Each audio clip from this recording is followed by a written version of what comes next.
पिछले क्लास में हमने होलोजोइक न्यूट्रिशन की डेफिनेशन के बारे में सिर्फ बात की थी, लेकिन आज के इस वीडियो में हम उसके पूरे 5 स्टेप्स के बारे में बात करेंगे। जी हाँ, so hello everyone, welcome back to my channel. आप देख रहे हैं सौम्या आर सिंह ऑफिशियल और आज के इस वीडियो में हम बात करने वाले हैं 5 steps of holozoic nutrition. Holozoic nutrition क्या होता है वो मैंने बताया था, चलिए एक बार रिवाइज करा देते हैं। ऐसा मोड ऑफ न्यूट्रिशन जिसमें 5 स्टेप ऑफ डाइजेशन इन्वॉल्व होता है: इंजेशन, डाइजेशन, एब्जॉर्प्शन, एसिमिलेशन और ईजेशन। ठीक है, ये 5 स्टेप जो ऑर्गेनिज्म फॉलो अप करते हैं ताकि वो एनर्जी को ऑब्टेन कर सकें और अपने नॉर्मल एक्टिविटी में यूज कर सकें, उस मोड ऑफ न्यूट्रिशन को हम होलोजोइक मोड ऑफ न्यूट्रिशन कहते हैं। तो जो ये 5 एसेंशियल स्टेप्स होते हैं होलोजोइक मोड ऑफ न्यूट्रिशन का, तो उस 5 इंपॉर्टेंट स्टेप के बारे में आज के इस वीडियो में हम जानेंगे। तो चलिए शुरू करते हैं। सबसे पहला स्टेप है इंजेशन। जी हाँ, जब हम कोई भी खाना को अपने मुंह में डालते हैं, वो फूड को मुंह में डालना, that process is known as ingestion. Taking food inside our mouth is known as what? Ingestion. अब मुंह के अंदर डालने के बाद आप चुप तो नहीं बैठोगे, आप क्या करते हो? उसको चबाते हो। तो जब आप खाना को चबा रहे हो तो आप कॉम्प्लेक्स मॉलिक्यूल को सिंपल वे में कन्वर्ट कर रहे हो। सो कॉम्प्लेक्स फूड मॉलिक्यूल का सिंपलर फूड मॉलिक्यूल में कन्वर्जन को डाइजेशन कहते हैं। ये भी हमने ऑलरेडी पढ़ रखा है। तो जब हमने मुंह में खाना डाला तो जब हम उसको चबा रहे हैं तो हमने उसके फॉर्म को चेंज किया।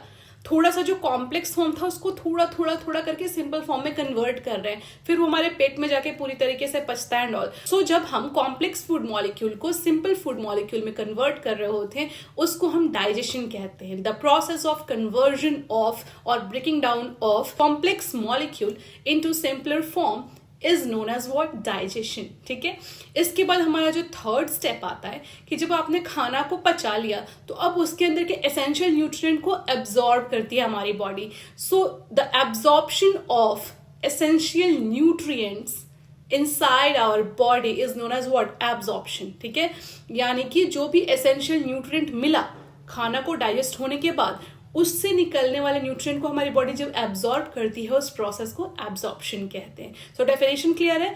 The process of taking off or absorbing of essential nutrient from digested food in our body through our cell is known as what? Absorption. तो ऐसे होता है एब्जॉर्प्शन। एब्जॉर्प्शन के जस्ट बाद जो होता है प्रोसेस, उसको हम एसिमिलेशन कहते हैं। जी हाँ, एसिमिलेशन में क्या होता है कि जो सेल ने हमारे न्यूट्रिएंट को एब्जॉर्ब करके रखा है, उसको वो यूटिलाइज करता है एनर्जी डिराइव करने के लिए। उस एब्जॉर्ब न्यूट्रिएंट से एनर्जी डिराइव करने के प्रोसेस को हम क्या कहते हैं?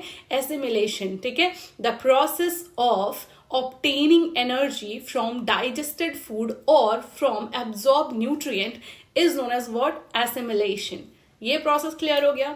देन इसके बाद 5th स्टेप आता है जो सबसे लास्ट है, दैट इज ईजेशन। अब सारी चीजें एब्जॉर्ब हो गई, अब इस बचे हुए चीज का कोई उपयोग नहीं है हमारे शरीर में। तो अनवांटेड मटेरियल या अनडाइजेस्टेड फूड जिसकी हमारे शरीर को कोई जरूरत नहीं होती, उसका शरीर के बाहर निकलने के प्रोसेस को हम क्या कहते हैं? ईजेशन। The process of elimination of or removal of waste product from our body or undigested food from our body is known as what? Egestion. So ये 5 steps होते हैं। The first one is ingestion, second one is digestion, third one is absorption, fourth one is assimilation and fifth one is egestion.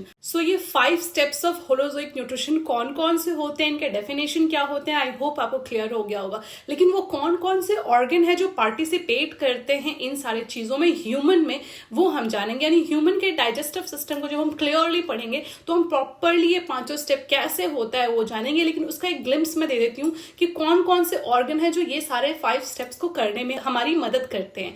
तो सबसे first था ingestion. तो उसमें हमारा mouth जो है, ये बकल कैविटी, वो मदद करता है जिसमें हम अपना खाना डालते हैं।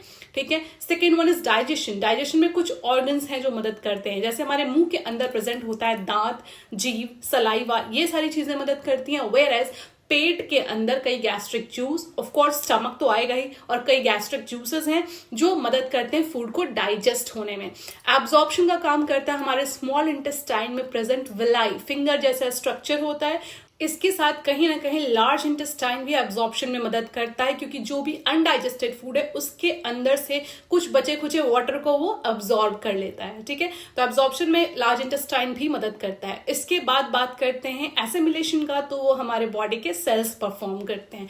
And last step ईजेशन। इस स्टेप को परफॉर्म करने के लिए लार्ज इंटेस्टाइन के साथ साथ रेक्टम और एनस भी रिस्पॉन्सिबल होता है। सो आई होप अब आप कौन कौन से 5 स्टेप्स ऑफ होलोजोइक न्यूट्रिशन है वो क्लियर हो गया होगा। सेकेंड वन इज वो कौन कौन से ऑर्गन है जो ये 5 स्टेप को कंप्लीट करने में मदद करते हैं, उसकी भी एक ग्लिम्स मिल गई होंगी। फॉर फुल डिटेल्ड वीडियो आप मेरे साथ बने रहें और मेरे नेक्स्ट वीडियो का इंतजार करें। उसमें मैं आपको वो 5 स्टेप को थोड़ा डिटेल में बताऊंगी कि ह्यूमन में डाइजेशन प्रोसेस कैसे होता है और कौन कौन से ऑर्गन है जो इस प्रोसेस को करने में मदद करते हैं और कैसे ये पूरा प्रोसेस होता है। तो आई जस्ट होप आपको आज 5 steps of holozoic nutrition clear हो गया होगा।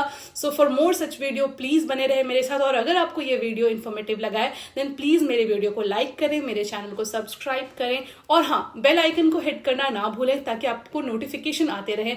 और अगर आपको कोई क्वेरी हो, आपको कोई क्वेश्चन पूछना हो कि कोई भी रिव्यूज हो, तो उसको कमेंट सेक्शन में लिखना ना भूलें। Thank you so much for watching my videos. स्वस्थ रहें, खुश रहें।